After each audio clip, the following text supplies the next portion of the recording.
So hello and welcome everyone to another episode of Fugitive Chefs podcast. Today we have Eddie Shepherd. Thanks for joining, Eddie. Thanks for joining the podcast. Thank you for having me. And Eddie's story is super interesting. Actually, Eddie comes recommended from one of our previous guests, Josh Whitehead, also from the UK.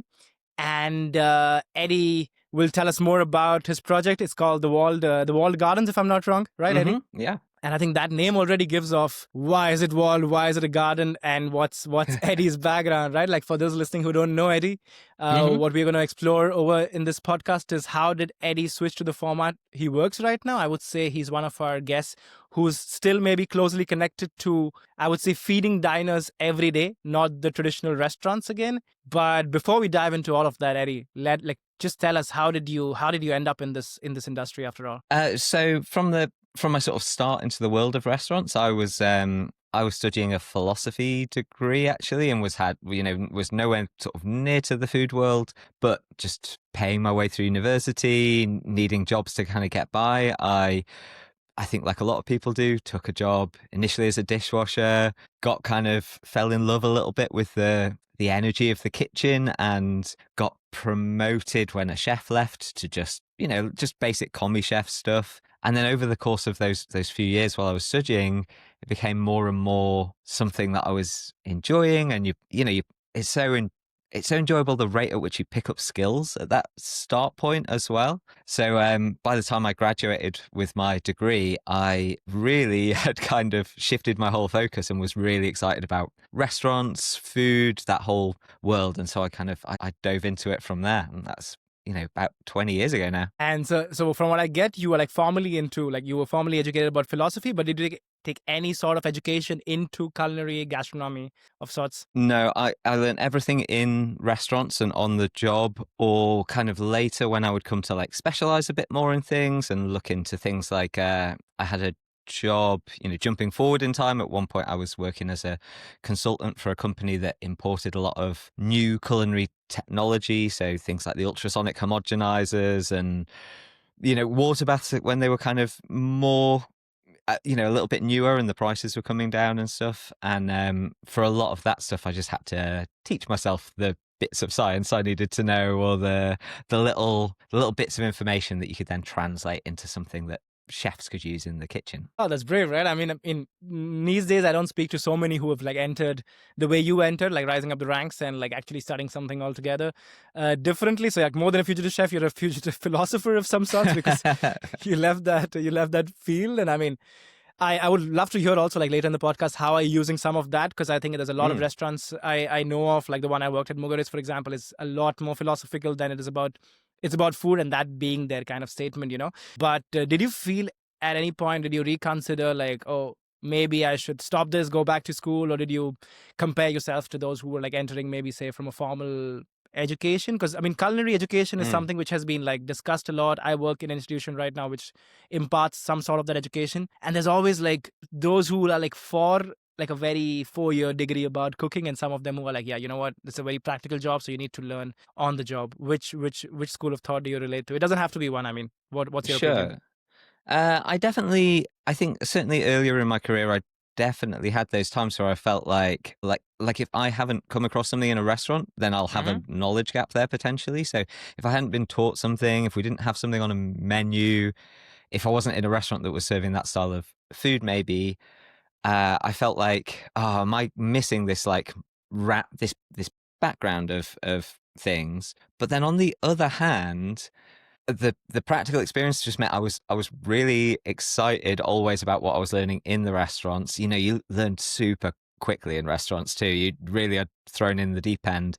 And I think maybe later on, it's one of the things, like I said, as I kind of specialized and learned about some other things, maybe I wouldn't have found that route and doing that so easy if I hadn't had to be kind of self-teaching already along the way. So, I definitely think different things will suit different people and different personalities, but I'm glad I went the route that I did. Yeah. Yeah. So you wouldn't, I mean, looking back, from what I get it, you wouldn't change the way you entered here. You appreciate the way it made you what you are today. Yeah, I think so. And I like that now, again, especially now I'm further in my career and I'm thinking about what the next steps will be over the next decade or two. It's nice to have a life that's had these different types of experiences within it, and have more than one perspective on the way that you can kind of move through things. And yeah, so that kind of that different, that more academic side of things is not something I'm really using in what I'm doing, but I feel less pinned down to being maybe one type of chef or one type of business even. Right. I mean, yeah, I think that's also like, I mean, from what I think as an outsider who's listening to your story, it also feels like, I mean, when you get into the industry in that sense where you haven't say committed, I mean, today, culinary education at the best schools is quite a fee you pay for that. You know, it's a very expensive education, which wasn't the case back in the day. It was like a more certificate course. There wasn't much bureaucracy or academic sense around it. But it's an extreme expensive. I know people who take like loans. I have colleagues from India who've gone to like CIA and take loans to get there. Sure. And that kind of puts some kind of, I don't know, a baggage that you have to somehow compensate for that, which I think also could, if somebody had, like, if I was in this position of like, I have this loan which I'm paying off and then I have to still take the risk to move to some other industry or a career within food, you wouldn't take all the risks because of the kind of baggage you have in that sense, you know? So I see Sure.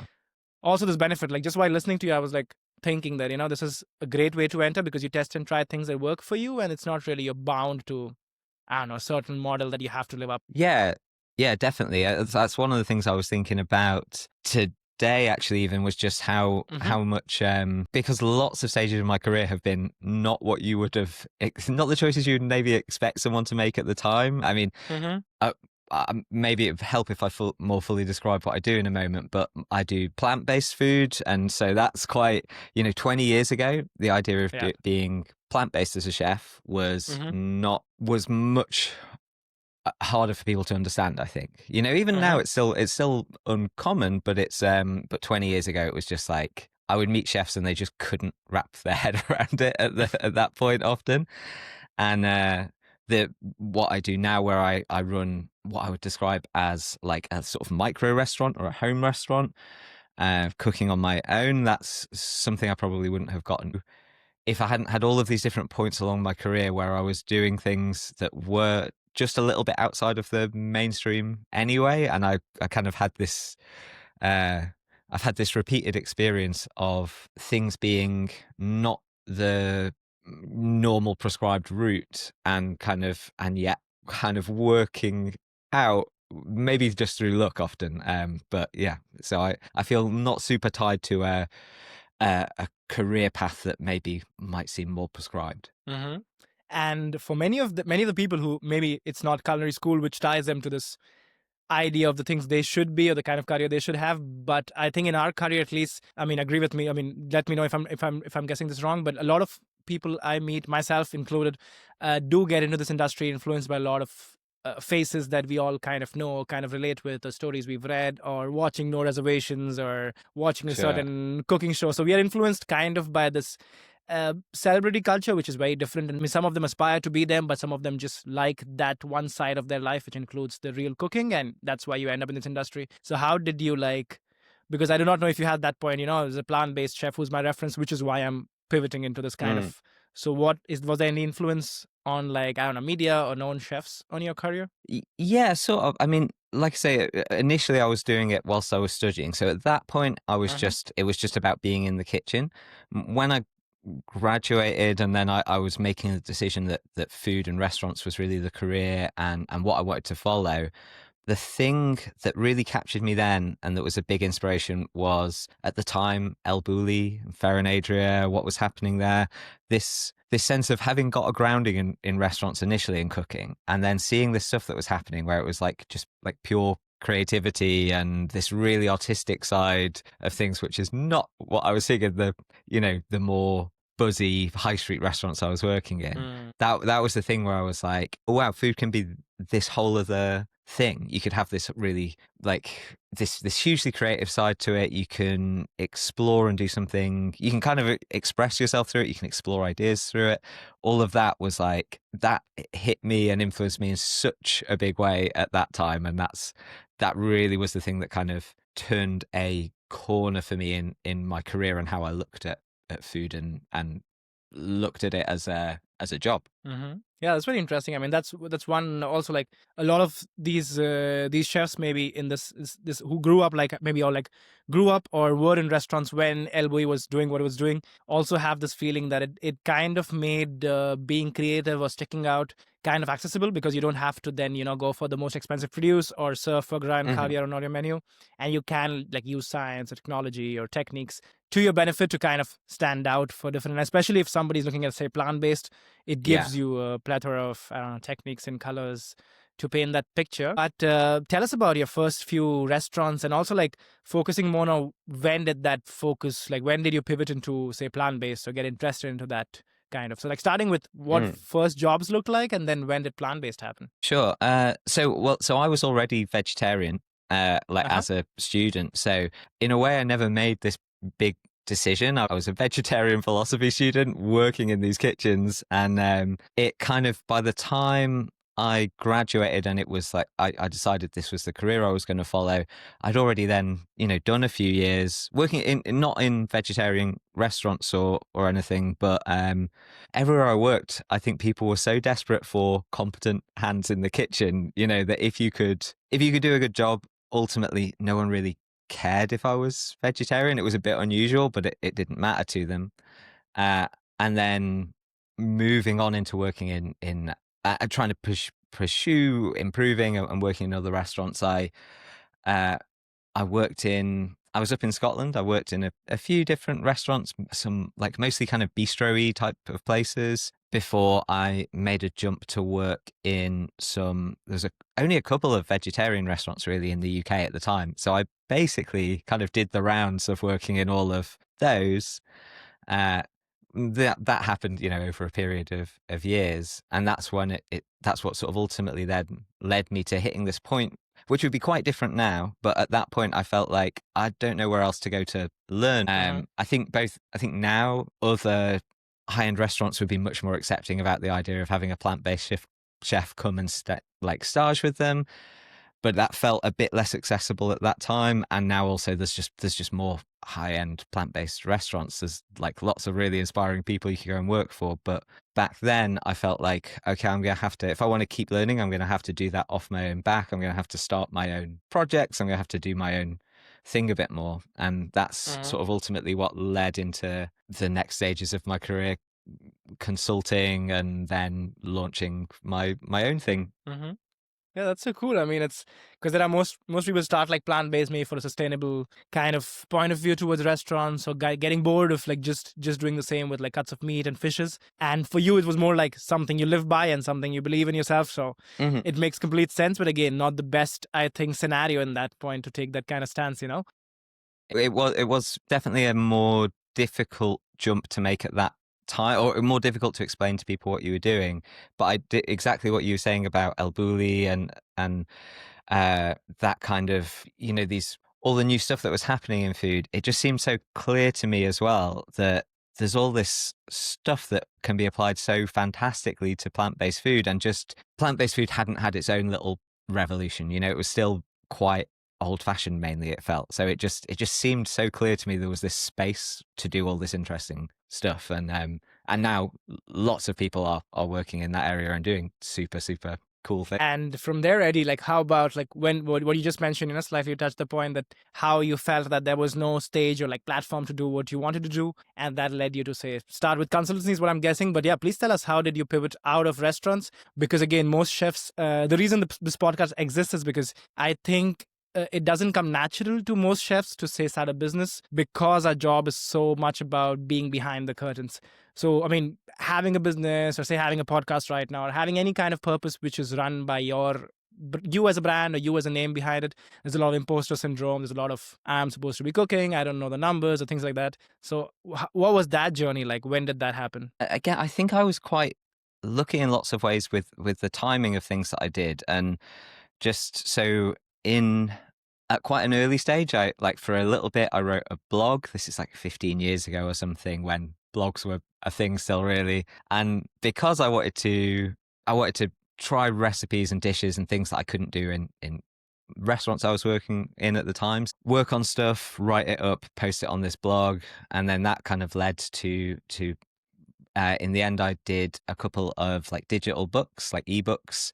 And that was about the same time. That pretty much coincided with when like iPads were coming out, and so there Wow. was this kind of big push on ebooks as well. Of now you've got this beautiful new thing you can read them on, and just the timing was very lucky, and I was up for experimenting with new things as they came. And that kind of, I guess, yeah, that experience kind of got the ball rolling for me, and I gen generally felt like often the things that seemed to work best for me were these like small projects, like self-generated things. Mhm. You don't need a lot of resources to start a blog or a YouTube channel, or whatever it Right. is. And maybe it would be a bit depressing if you started it with massive hopes. Oh, this is going to be the big thing, this is going to be my career. But if you're willing to like start and experiment with things, my experience has been that quite often they will lead into other things, or you will learn stuff from those processes that you can apply in all sorts of different ways in your career. And so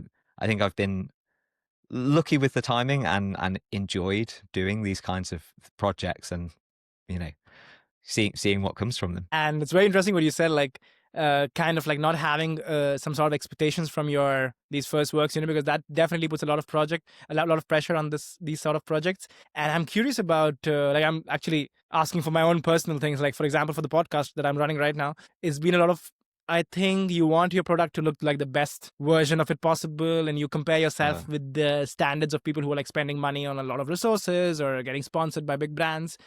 And I'm wondering, in that age of like, I'm sorry if I'm making you sound too old, but again, it's so much has happened in the past few years that social media has like, yeah, taken a Yeah, big curve since like the blog to the iPad, as you're speaking about it. But yeah, how do you yeah. see the role of at that point? What was social media like? As I know that YouTube will exist at that point, but how do you imagine yourself like doing all of that in today's scenario where everything is on like it's about algorithms, knowing the right hashtags, knowing the right people, and a paid advertisement is a Yeah. thing. So how did that work for you? I was just never that competent at any of that. I mean, I wish now that I put out some quite early YouTube videos for the company I was Mm. consulting with. They got me to do videos with, they started selling the anti-griddle, the Grant Right. Yeah. Achatz Yeah. used at Alinea. And Of so I course. had an early one of those to play with and do some Wow. things with, and this ultrasonic homogenizer, a lot of stuff with the ISI whippers and stuff. So I did these Mm-hmm. early like how-to videos with those. Again, that's a long time ago, like well over a decade ago. Probably early first few years of YouTube, I would guess. And now I Mm-hmm. really kick myself that I'm like, why did I not just keep that? The quality wasn't amazing or anything, but if I'd have Uh-huh. just kept that going from then, it would Yeah. have been. I would have learned so much in that time, and you so early on this platform that is so massive now. Um, Uh-huh.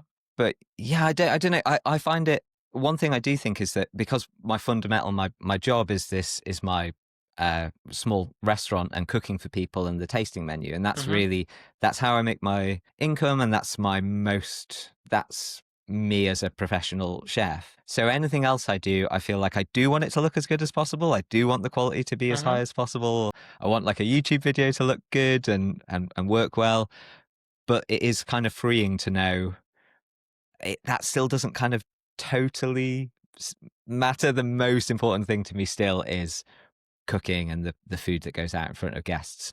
I always kind of, that's my that's my own kind of get out of jail free card. If I need to like abandon a little side project, I'm like, it's fine, because it's not truly my main focus. Definitely. And I feel like if even if I want to place it later, and even if I want to like time this thing, I think the topic of like, I think for just context for listeners, I think it would be nice to clarify what is it that you do today. What is the Walled Gardens? Mhm. As you mentioned, your main project right now. What is it about? Yeah, sure. So I cook a tasting menu. I do it on the converted ground floor of our home. So 10 years ago, we found our home and looked for somewhere specifically that had a kitchen and a big open dining space. And I cook this plant-based tasting menu for 8 guests a night. That's just me like cooking and serving it for them. So took quite a while to figure out the logistics of how to make all of that work how I want. Uh, and people book their reservations via Tock. It's in most ways, short of the location, and the fact that I'm on my own doing it, it really functions like a tasting menu restaurant normally would. Um, Although it's bring your own drinks. There's no alcohol license, so that's the only other major difference. But that's my fundamental day to day, and the tasting menu and serving that is still the thing that's like really like the main focus for me. And I try and share a little bit of what I do here on things like the YouTube channel that I have as well. I try and take the odd dish or technique and try and film them and share those with people as a way of getting a little bit further than the 8 people that I'm cooking for at a time.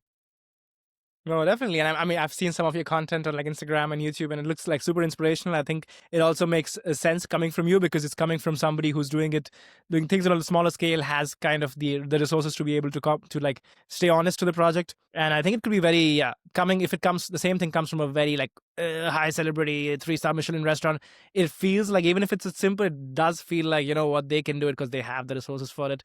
So I think you fill this kind of space, which is super interesting for actually like budding chefs and people like that.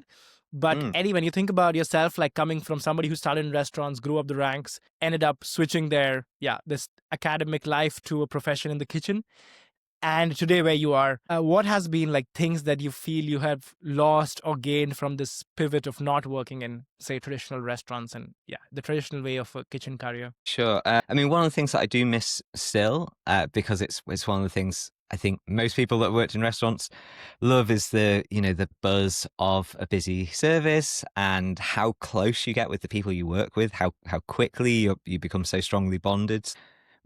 Even when I'm doing the tasting menu service on my own, and I do get that buzz of adrenaline, but it is different to like when everything is just like perfectly synced in a restaurant and everyone's on their timings, and at the end you've all got that same kind of release of energy at the end of service, and you miss a little bit of that camaraderie working on your own, and a little bit, I guess, just at the end of service, not having that person or other people to kind of share that same sense of achievement with. So people I miss in hospitality, but then I also love that as an industry, including people that aren't, in the traditional restaurant setting of the industry, maybe even more so, how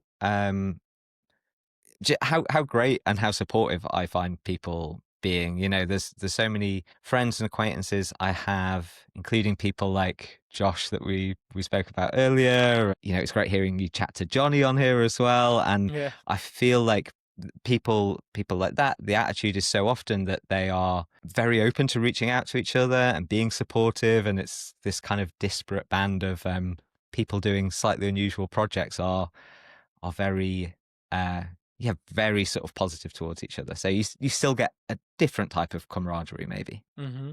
And it has to be challenging, right? Because I mean, switching from a profession where some things are like sort of taken care of, say like getting like traction and kind of customers, or like doing the service end of things, or like doing the billing and getting licenses that you spoke about. How does that feel like as an experience? Of course, it's very liberating to kind of, I'll also come to that. Like, how does it feel? Do you feel you're more creative now than you were in, say, somebody else's project? But how about like gaining skills that maybe you did not contemplate having, just being, say, a plant-based chef in a restaurant setting? How's that experience? Yeah, good. I mean, now I quite like, I mean, I definitely am someone that likes having a lot of control over a project. I really love, it's what I like in food, is I really like making everything from scratch that I can. I'm making the chocolate here, and all sorts of things from as early in the process as possible. So I quite like that when it comes to other aspects of the business too. It's nice to understand how to do reservations and use like the back end of like the TOC reservation system, or to I really enjoyed learning particularly about things like food photography. Photography is something I enjoy anyway, and once you realize there's no budget to have someone photograph your food or to do things on social media, so you're going to have to learn how to do it. You can either see that as being like, oh god, this is another thing I have to do, I really just want to cook and focus on that, or you can find how it can fit into your creative process and workflow. To some extent, it gives me a bit more creative space and a little more freedom, I think, because there are certain things where sometimes I'll work on a dish and I might put a lot of work into different stages for it, especially if there's fermentation elements and things like that. And at the end point, it maybe just doesn't fit the menu, or maybe I can't make it work in the menu with the way that I cook and working on my own. It's not possible in service. But then if you have things like YouTube or something like that, if this work can have its own separate outlet, that that's quite freeing when you're working on something, to think, look, whatever happens, this isn't going to go to waste. If this is good, it can have another life somewhere else, even if it's not on the menu. So I try and look at things in that way, as just, learning experiences and hopefully other opportunities, and almost always something you learn will find some way back into a future project, I think. Definitely. I mean, I think the learning curve has to be massive when all these things also have to be taken care of, and either there's no budget, or there is some other constraint which doesn't let you get like kind of externalize these kind of problems, which then become challenges. But that's super interesting for me, because a lot of people I speak to who are, say, people who have like certain ideas like yours, or who want to move away and pivot from the restaurant industry, many of them come up with like, okay, I'm not prepared enough. So like, what do you say to that? Like, was it there a day when Eddie wakes up and says, okay, I'm prepared to do this? Or was it just that it is now, or it's just going to get delayed and get pushed? So does somebody have to be certain amount of like, is there certain formula of preparation to know, I stand here and now it looks doable? Or do you suggest more like jumping into it and learning as you go? Yeah. I mean, I think what happened to me was always that I was in the position where I had to learn something. I was, forced, and always, often like just a little out of my depth, basically. And yeah, I guess the ideal position to be in is slightly out of your depth, so you are learning and you are developing things, or you are starting new projects, but not so out of your depth that is unsustainable and you can't like learn things as quickly as you need to. So I mean, like some early things that I did with other chefs were really good ways of doing some of that, and sharing some of the pressure. So some other like good friends and chefs that I did like pop-ups with, that was great, because then there was 3 of us working on it, and so you would kind of share the responsibility of, how do we market this, how do we prepare for this, how do we find a venue and deal with them, and all of these other things. But also, it's not just your name on it, it's not you putting yourself just totally individually out there. And you would that I think was in general, a little bit of collaboration and stuff can be a really good way to just explore and get a sense of what something might be like. And then you can know, am I going to be able to, is this something I care about, like pouring my time into? And is this something I think I can like, really pour my energy into and learn the skills I need? Yeah, I think it makes complete sense. And what you say, I think a certain amount of discomfort is important, because that's ultimately what pushes you to look into things that could be disappointing as well, to run into walls that you can't break down. But again, the solution that you suggested of like counting on resources that you have, I think more than like all the time I spent in restaurants, more than what I take out of them, like in terms of technique or processes or knowledge, is the connections and the contacts you make. And it's very funny, like right now we're speaking, I grew up in India, you in the UK, and we still know people common between us, and have a conversation with, and that's how funny how small this industry is. Or at least, even if you don't know anybody, the experiences you have on a certain part of the globe will be related with somebody who has shared some form of that profession. So I think, people should count on like resources like that, the ones you mentioned, of like heading into a challenge, but with people you confide in, and people who know will somehow make it work. And that's also been, I think, one reason this podcast exists, because I mean, every time I'm like, okay, you know what, this next week I'm not going to have any story left, because maybe I've run out of all the chefs who left the classic industry. But then there's honestly so many stories, and most of it, I think, is I would give the credit to the kind of like thinking on your feet or thinking out of the box. I think this is one profession which forces you to do it as a system, and that somehow leads to chefs always feeling the kitchen is small enough for them to be creative, and they step into some other kind of more complicated, certain amount of discomfort kind of box. So that's super interesting for me, how you kind of relate to that experience as well. And for somebody listening to you, what would you say your I think a day is difficult to explain, but what's your week like? Like, how often do you open? What kind of responsibilities and works do you have? Because if somebody's picturing, I Mhm. want them to hear like all bits and pieces of it. Not just starting Sure. a 8-seater, which could sound fancy, but again, I want to like hear what your week is like. Yeah, so there's definitely I guess this is some of where what I do does really differ from how a restaurant would more normally operate. I can't be open every week because just being working on my own, it isn't possible to keep up with the prep. Even doing like very, very long hours and putting, lots of work into Mm-hmm. it's impossible. So I am open generally 2 or 3 weekends of the month. So what I tend to do is drop it back a little bit in the summer.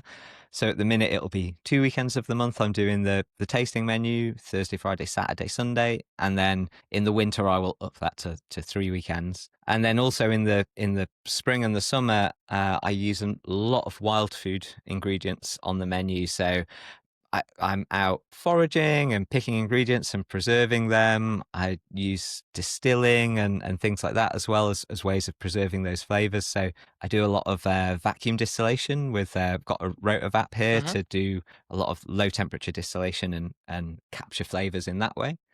So Mm-hmm. that's kind of sort of how the normal structure is. The weeks I'm not open serving people is prep time, and that's when things like the foraging, the distillation, prep of anything that will keep basically gets done. And then in the days that I'm open or in a week where I'm open, it's really like that is where it is just go all the time. So from the minute you're up till like all the way through the day till the end, basically it's non-stop produce to produce the food and to do everything the way that I want to do it is very, very time consuming. And of course, because you're doing service on your own, like things need to be like completely boxed off, like nothing.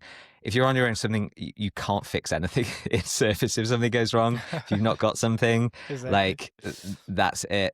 It's both an awful lot of work and an awful lot of Mm-hmm. independence, which really suits me. And then it's kind of nice that those weeks that are the prep weeks, they're busy, but the pace, the intensity, like compared to a service is, it's very Mm-hmm. different. So that's where I get some level of balance. It's kind of nice to like have both ends of the spectrum, still get that buzzy, busy service and that feeling of Mm-hmm. going at full speed, but also get a bit of time to think and a bit of time to be creative and work on things too. Yeah, that's super. I mean, it's very interesting how like the way you explain your week, and it does sound like it seems like a very busy kind of schedule. But again, what that brings me to is, and one of the very interesting topics I have discussed with a lot of guests on this podcast, because these are again people like me who are seeing what's happening, say in current restaurants or current. There's also the Bear and all these kind of Mhm. series like the Menu, the movies, and a lot of like theater, movie culture is covering a lot of things happening in the kitchen. At the same time, politics, labor laws, and things are tightening up. And what you mentioned, your week sounds like. So I think if you were, say, working for some employee and putting for some employer, and you're the employee, I don't think it would be legal to put the kind of hours No, you're putting or the kind of no. fluctuation it has. Because I believe you Yeah. also have days when it's like, you know what, I'm gonna take a break for myself because I can permit my business that. And then what's happening in restaurants where labor law is tightening? There are chefs, there have been guests who have said things like the younger generation is not there completely in it, or they don't want to receive how culinary education was before within restaurants, which I believe somebody like you who's not coming from a school would have faced these kind of things. That's what's expected of you to be able to grow. And then there are those who believe that the younger generation is maybe, say, more aware about mental health, or they know when to Hmm. call out things and not just tolerate for the sake of tolerating. There's a lot of mixed opinions, and Mm. I try to like shy away to share my opinion, as I'm just somebody giving the platform to people on this podcast. And of course I reserve my opinion in that sense, but I would like to know from somebody like you who's like doing all these hours in their own business, which I think makes sense for you because you've chosen that path, and at the Hmm. same time listening to what's happening in the industry, which is not very, I would say, it's not a very ideal scenario. I think people are trying to adjust to their personal existing scenarios. How do you see that, for not for your business, but like as somebody who's still in the industry? Because for me, you and profiles like you, or like all of us, me included, are still part of this kind of chefs community, even though we are Hmm. not in the restaurants and we could not have the correct opinion about everything, but we still have the right to an opinion because it does pertain to our kind of bunch of professionals. Yeah, I mean, it's there's so many challenges, aren't there, facing the restaurant industry, and there's so many ways in which things are changing. And I think in the past it has not been industry overall that has been fast to adapt in lots of ways. It's been, in lots of ways quite behind societal and other and work changes in a lot of ways. Everything feels like it's been just 10 years, and there's a ton of challenges. I mean, young chefs that I meet, I think I find it really inspiring meeting a lot of the younger generation. I meet loads of people who like seem like incredibly motivated and are also looking in interesting ways at doing different things. And one of the things that I feel very aware of currently, I don't know how I will navigate this because I only really know the way to do things that I know how to do, but I'm aware with like the hours and stuff that I do, I'm very lucky that I really, really love what I do, and I'm very lucky to be in the position where I do my own thing. I have independence and it's doing what I love, but I also don't have that much free time, and that's one of the things I would like at some point to have more of. And also just that like viewing myself as a resource too. Like I can't really afford to be unwell physically or mentally, and I have to be able to keep myself in physical shape and healthy to do the work. Otherwise, that's my business wouldn't be able to exist. So that's a very real reason to think, no, it's really important to prioritize health and balance as well. And psychologically, I just think I don't know how much it could be true that people do their best creative work under like immense pressure or really, really tired. It just doesn't. I think some pressure and some out of your depth can be really good, but some of the environments I've worked in the past, for instance, where pressure feels relentless and you're constantly sleep deprived and you are like push, push, push. Of course, lots of restaurants operate like that and achieve incredible results, but maybe they're also just burning through people. And whether that's, I don't know, that doesn't feel to me like the best environment for creativity. So personally, for myself, I think I'm increasingly aware that making sure that I prioritize some time for physical and mental health and breaks is like as important as sourcing good ingredients, I think, because ultimately if something goes wrong there, it's disastrous. So No, definitely. Totally in agreement with what you said. And I think creativity doesn't have to be to make the most interesting kind of plant-based fermentation. It can also be like, how can you find this balance that you're aspiring for, And I think it's a learning journey, but I think we somehow as an industry forget to, like, there is a star for the most sustainable restaurant, the one for the most kind of diners, the most expensive menu, the most creative fermentation lab, but there is no kind of industry standard for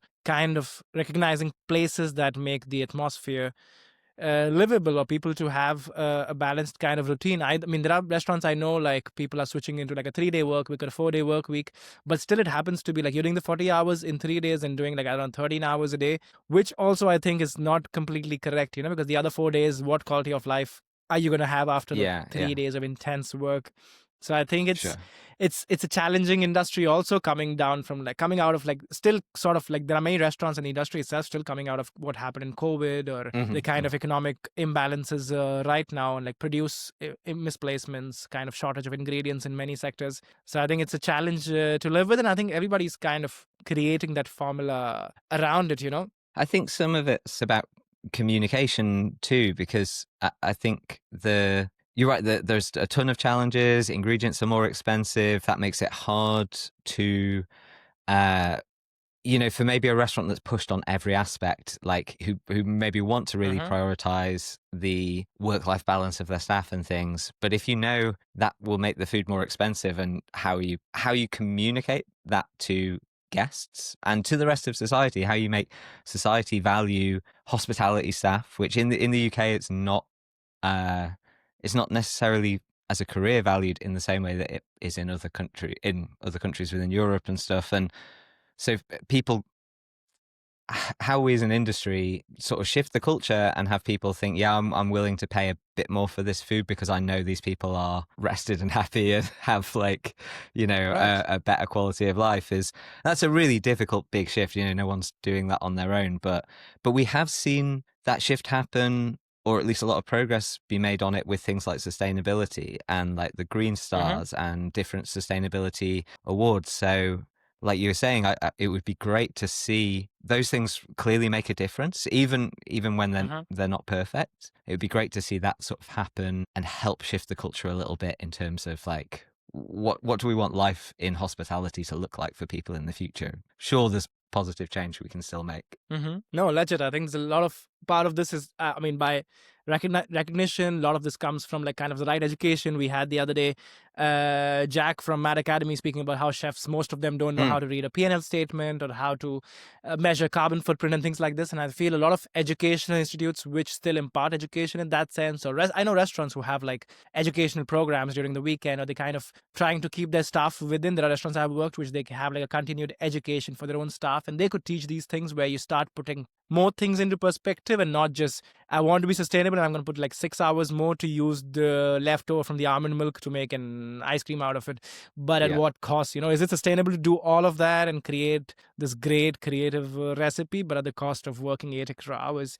So yeah, I think it's a lot of reflection to be done, and it's going to be slow, definitely, because there's a lot of things also like going on their own pace simultaneously, which makes it a difficult job. But moving on from here, Eddie, what's the reaction been like? If it's not too personal, I would like to hear Hmm. just a generalized view of like what's the reaction of your friends and family been, because I mean these are people who have known you through your academic phase and then through your restaurant phase, and then in this phase currently, how do they see this kind of work-life balance that you have currently, and also your own personal mental health?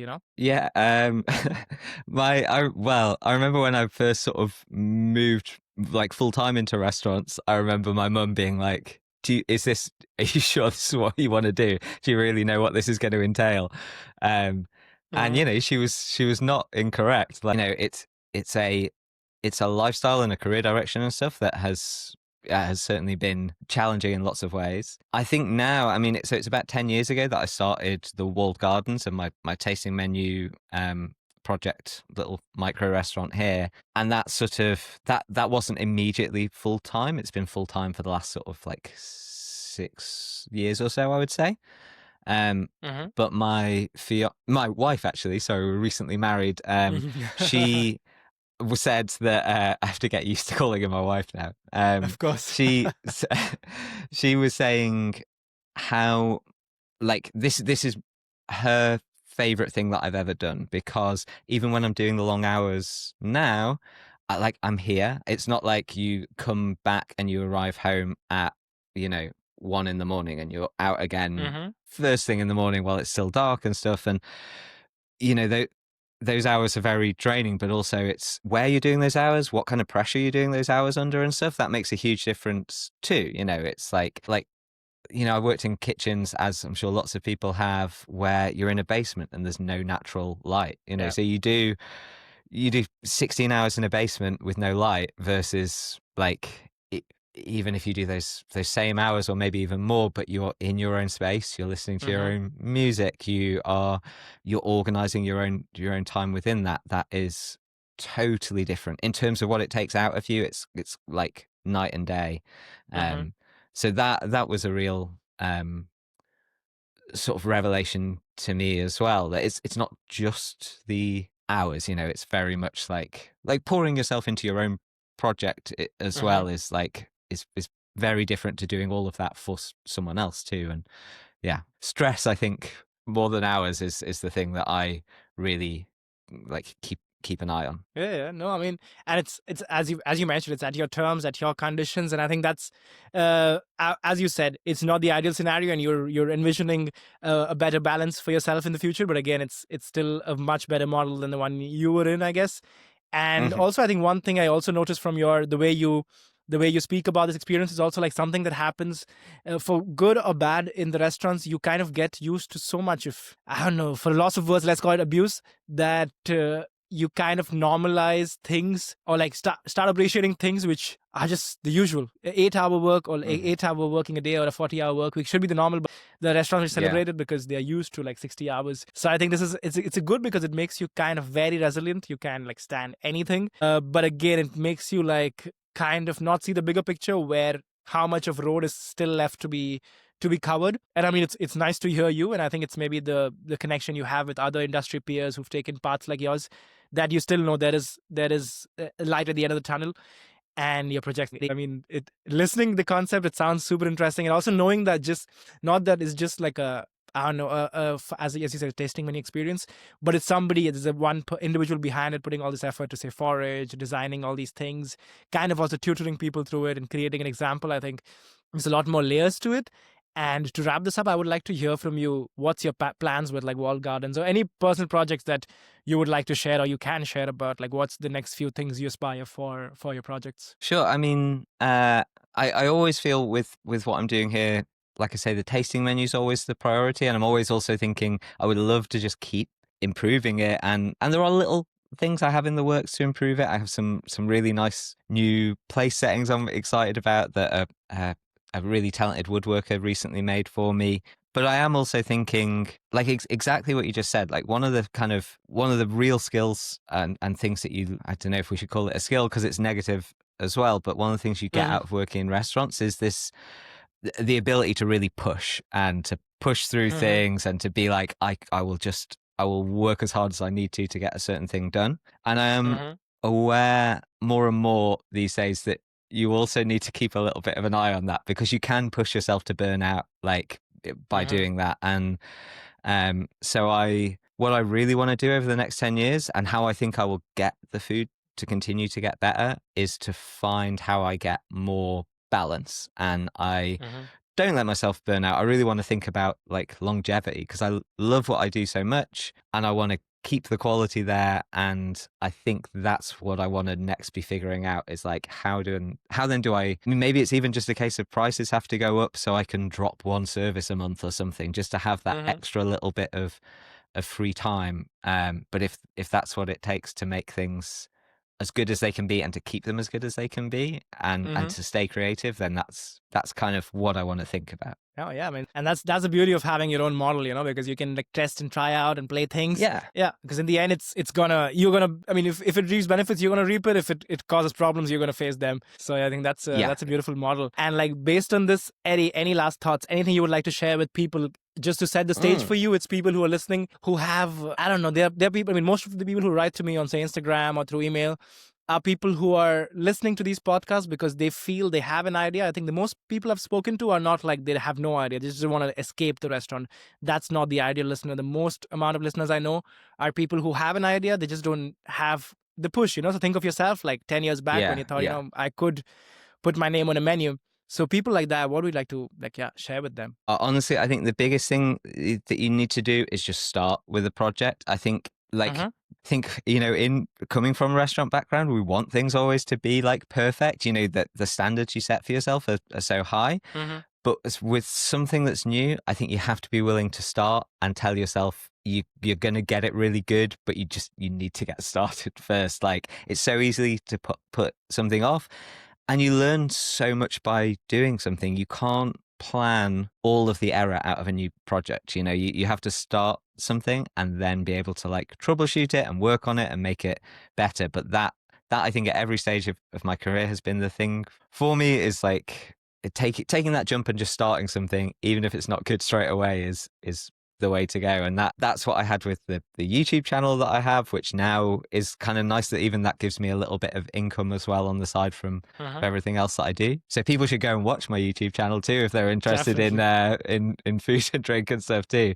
But yeah, I would just definitely say like put yourself out there and start. The best time to plant a tree is last year, and the second best time is now, so do the thing. Yeah, I mean, no better thought to close this on. And I think implementation is the way to, like, I'm reading, interestingly enough, what you're saying is in a book right now I'm reading. It's called The Lean Startup, on how you should like not make these paper plans, because the theoretical plans and theoretical ideas or like market research or asking your friends is only get as far. can only get so far in their opinions, and maybe they're not even your ideal people who are going to dine at your restaurant or buy your product. The only way you can do is throw it out in the market, and it has like three steps. Like you measure, learn from the measures that you have like validated the data, and then grow based on that. And that's exactly what you've done with like testing these multiple models and putting them out there. And that requires just the will to like put it out there without like getting too obsessed with the idea of like, yes, you are the brand and the name behind it, but there is no better way than listening to the users or your end consumers on what they think about it more than how you can improve it on paper. Practical experience. Yeah, there's no way when I started doing the tasting menu, the way that I had seen one person that was a big inspiration to me was a guy that ran an 8-seat Michelin starred restaurant with just him in the kitchen. So I knew that it was doable to do the level of food that I wanted to do. But again, the only way you figure out your own way of doing that is like with all food, like you can't design a dish and not taste it. You need to start working on it, and then you can get through things. So that's the thing I would say to everyone with any kind of potential project is like you will make it good by doing it. You'll get it the best it can be by doing it, but you have to start things. Yeah, exactly. Couldn't agree more. And I mean, thank you so much for your time, Eddie. I'm going to put all the resources from you, your Instagram, your YouTube in the description, so people who are listening can continue this inspirational journey to connect with you on other platforms. But honestly, thank you so much for giving the time, for coming. Oh, thank you. Out. Yeah, it's been an inspirational journey. What's been unique is like you're somebody who's still like choosing the kind of profession as closely as possible, but doing it at your own terms and in your own format. So very excited to listen to and hear about and read about what comes out of your project even further. And let's keep in touch. Yeah, excellent, man. Lovely to meet you. Likewise.